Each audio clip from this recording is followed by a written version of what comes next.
Okay, analogy naman tayo for your coming civil service exam.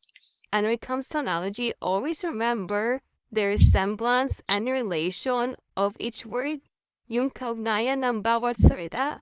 So, solve natin to number 1. Yesterday is to tomorrow. March is to blank.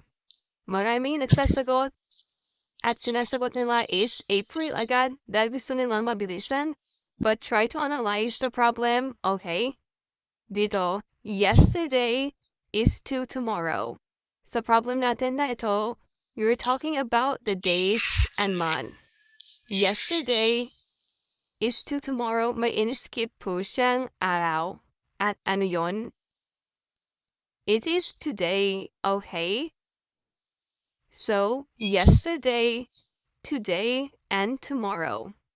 And definitely, ang sagot dito sa ating problem, March, mag-skip tayo ng 1, yung April, March is to May. So, yung sagot po natin dito is May.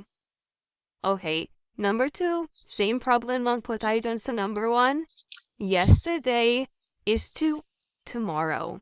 O Wednesday is to blank. So, yesterday, nag-skip siya ng isang araw, which is today. And Wednesday, skip ng isang araw, which is Thursday. And definitely, ang sagot dito ay Friday.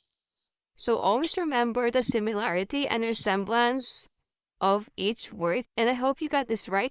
So follow for more tips, updates, and tutorials. God bless po sa inyong exam.